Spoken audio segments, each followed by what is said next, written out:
I'm looking at the thermal scans of the Port of Karachi right now, and what I see should terrify every person watching this.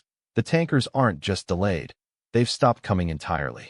It is 9 o'clock local time on Tuesday, and for the first time in the modern history of the Islamic Republic, the radar pings for incoming oil vessels from the Persian Gulf have flatlined to zero. This isn't just a logistical bottleneck or a temporary dip in trade. It is the visual representation of a national cardiac arrest. We are witnessing the beginning of a total national darkness, the indefinite closure of the entire Pakistani school system, and the unpriced risk of a nuclear-armed state running on empty in a region that has finally caught fire. In my hands, I have a leaked copy of the Red Folder memo from the Ministry of Energy, a document that clarifies what the government hasn't dared to say on the evening news. The fuel rationing we are seeing across Punjab and Sindh isn't a bridge to a better tomorrow. It is the new permanent reality for 240 million people. But why now and why so fast? I'm going to show you exactly what happened at the 14-minute mark of the IRGC missile strike against Israeli-linked assets, and why the Option 9 protocol is currently the only thing being whispered about in the halls of power in Islamabad. This is the story of how the Iran war claimed its first systemic victim without firing a single shot across its border. The Strait of Hormuz is often described as the world's jugular vein, but for Pakistan, that metaphor is a literal, daily life support system. In the last 72 hours, the conflict between Iran and Israel has escalated from a shadow war into a full-scale maritime blockade. While the world focuses on the exchange of ballistic missiles, the real damage is being done in the shipping insurance markets. According to maritime tracking data, every drop of fuel that powers the generators in Faisalabad and the buses in Rawalpindi must pass through a narrow corridor that is now a combat zone. The official line from the government has been to point toward a 48-hour reserve of strategic petroleum products. However, internal energy audits suggest this is a myth. The reality is that these strategic reserves are currently being redirected toward military installations and sovereign continuity bunkers, leaving the public grid to effectively rot. Imagine the hum of your refrigerator suddenly dying, followed by a silence so heavy it feels physical, as the rolling blackout transitions into a standing still. The mainstream media is calling this a supply chain hiccup, but the ships in the Arabian Sea are turning around because Pakistan's credit has vanished along with the lights. No insurer will cover a hull entering a zone where unidentified drones are active, and no seller will release cargo to a nation whose central bank cannot guarantee a letter of credit in a collapsing currency. The war in Iran, thousands of miles from the streets of Lahore, has a direct, physical tether to the light switch in your hallway. When the tankers go silent, the nation stops breathing. Yesterday morning, the Ministry of Education announced the immediate and indefinite closure of all public and private schools, citing safety concerns amidst regional instability. But if you look at the data, the betrayal becomes clear. They aren't protecting your children from a kinetic war. They are hiding the fact that the state can't even keep the fans spinning or the water filtration systems running in a classroom. We are seeing a repeat of the 1974 energy shocks, but the context today is 10 times worse due to a debt-to-fuel ratio that has reached a breaking point. An internal memo reveals this is the information arbitrage the elite are practicing, telling the public it's a temporary safety measure while they prepare for a multi-year educational dark age. In a country where the average temperature in May and June can exceed 45 degrees Celsius, a school without power isn't a place of learning. It's a heat trap. By shuttering the schools, the state is attempting to shed 12% of the national energy load instantly. It is a sacrifice of a generation's future to keep the lights on in the administrative districts of Islamabad for a few more weeks. This transition from a global crisis to a personal tragedy is the most painful part of the collapse. It is the moment where the geopolitical becomes the domestic, and the loss of education becomes the hidden cost of a fuel line that was severed in a distant desert. The logic driving the decision-making in the general headquarters in Rawalpindi is now being dictated by what analysts call the 38 generals problem. There is a profound split within the military command on whether to intervene in the Iran-Israel theater to secure oil interests or to remain neutral and watch the economy dissolve. Every missile fired from Isfahan is a dollar added to the price of a liter of petrol in Punjab. The kinetic link is undeniable. The hidden truth is that the shadow fleet of tankers, vessels that used to bypass sanctions to bring discounted Iranian oil into Pakistan, has been systematically targeted by drones that carry no national markings. This has effectively ended the black market energy lifeline that kept the Pakistani industrial sector breathing through 2025. Wait, it gets worse. The very pipelines that were promised to save this economy, the long-delayed projects meant to link the gas fields of Iran to the factories of Pakistan, are currently being used as tactical cover for mobile missile launchers. The infrastructure of peace this leaves Pakistan as a helpless geopolitical buffer, caught between a neighbor it cannot afford to alienate and a global financial system it cannot afford to lose. The data dump from regional intelligence suggests that the kinetic spillover is no longer a risk, it is an active variable. For every hour the Iranian refineries stay offline due to cyber attacks or kinetic strikes, another province in Pakistan slips into a permanent state of de-electrification.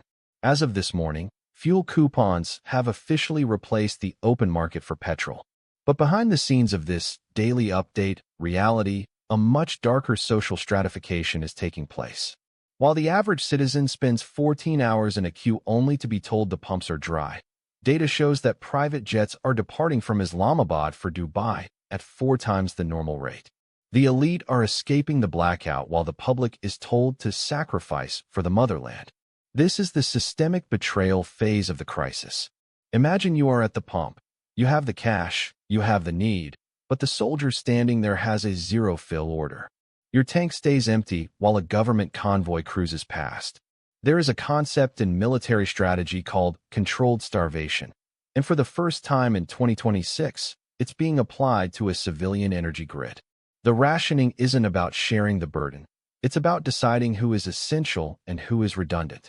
We are seeing dashcam footage of scuffles turning into full-scale riots at filling stations, not because people are inherently violent, but because they realize the red folder memo has already written them out of the nation's future. The social contract is being shredded in real time by a fuel nozzle that won't flow. Now we must look at the technical deep dive into what is being called Option 9.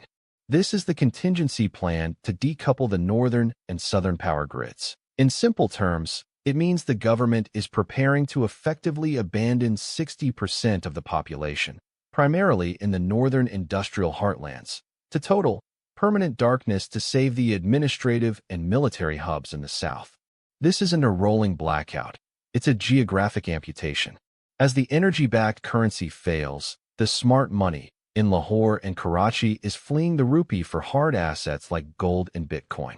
They know that a currency is only as strong as the energy required to produce the goods it buys. When the energy goes, the money follows. But there is a hidden player in this scenario. A third-party superpower is currently waiting for the Pakistani grid to hit a total state of failure before offering a debt-for-infrastructure trap. The lights aren't just going out. The ownership of the ground beneath your feet is being signed away in exchange for 72 hours of electricity. It is a state of economic vertigo, where you realize the country is being sold in pieces just to keep the hospital ventilators running for one more night. The Option 9 protocol is the final admission that the state can no longer function as a single, unified entity in the face of an energy vacuum. The fallout in Pakistan is the tripwire for the entire global supply chain, and specifically for the stability of South Asia. We have to address the nuclear paradox. What happens when a nuclear-armed state loses the ability to reliably power its command and control centers? History has no precedent for this.